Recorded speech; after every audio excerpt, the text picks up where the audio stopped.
You ever feel like you're caught between two extremes in your life?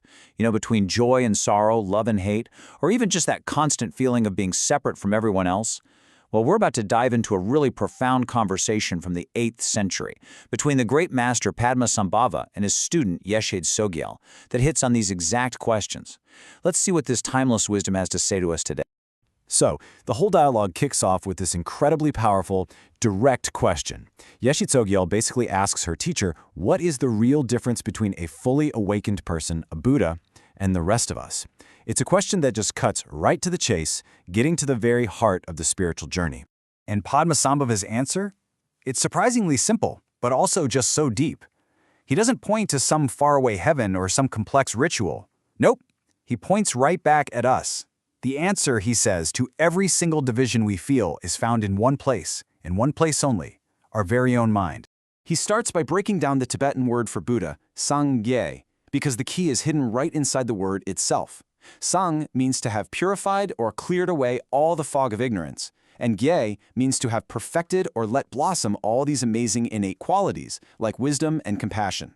So the bottom line is this: the only real difference is between knowing the nature of your mind and not knowing it. Simple as that. And here it is, his core instruction. He tells her to look right at her own thoughts, at her own mind, and see that it's, well, empty. It's empty of any solid thing you can actually grab onto. It's kind of like trying to catch smoke in your hands. Once you recognize this open, spacious quality, all its awakened aspects, clarity, compassion, wisdom, they just start to shine through all by themselves. See, it's not about becoming someone new. It's about recognizing who you've been the whole time. Okay, so once he's laid that groundwork, Padmasambhava does something pretty amazing. He takes all the big dualities, the pairs of opposites that basically define our lives, and he shows how every single one of them just dissolves when you look at them through this lens of the mind's true nature. He starts with the big one, the ultimate spiritual drama, samsara, this exhausting, endless cycle of suffering, versus nirvana, that peaceful state of liberation. For thousands of years, this has been the puzzle. How do you escape the first one to get to the second? But check out this brilliant twist. Padmasambhava says the mind itself isn't actually going anywhere. It was never born, and it has no destination. The moment you truly see this, that there's no frantic journey, the whole illusion of samsara just vanishes. And what's left behind? That peaceful, stable ground of your being? That's what we call nirvana. You don't travel to it, you just wake up to the fact that you're already there.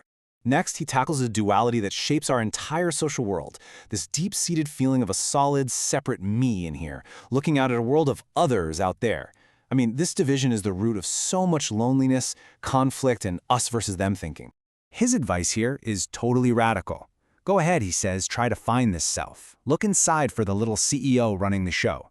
And when you really investigate, you find there's nothing solid there to hold on to. It's a concept, a story we tell ourselves. The moment you see that, the hard line between self and other starts to get blurry and just dissolve. All right, next up are the really personal energies that pull us around all day: love and hate. We spend so much of our lives being yanked back and forth between this intense attraction to what we want and this powerful aversion to what we really, really don't. And this is just a brilliant way to put it. That intense energy of love or hate, it doesn't actually exist in the other person or thing. It's a projection, a story being generated by our own mind. When you realize that the mind creating these intense dramas is itself empty and open, those dramas lose their power. Their grip on you just naturally loosens.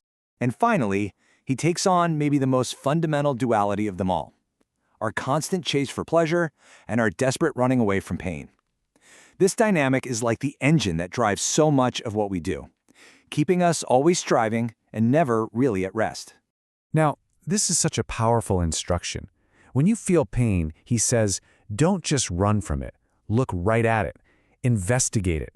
You'll find it doesn't have a color or shape or any solid substance. It's an experience happening in the mind.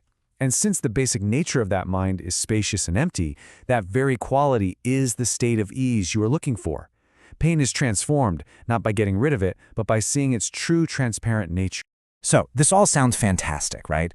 But the big question is, how do we actually take this wisdom and bring it into our messy, complicated, everyday lives?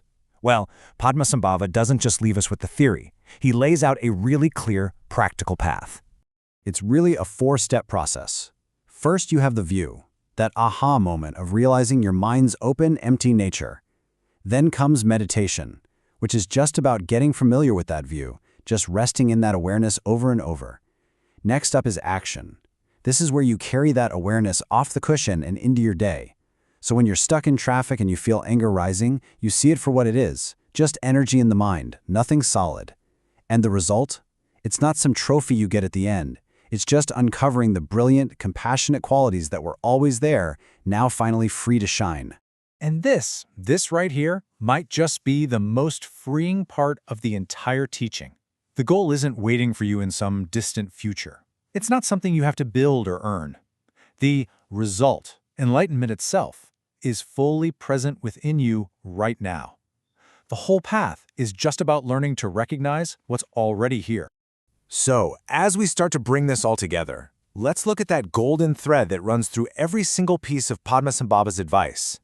After breaking down all these powerful opposites, what is the one single instruction that unlocks everything?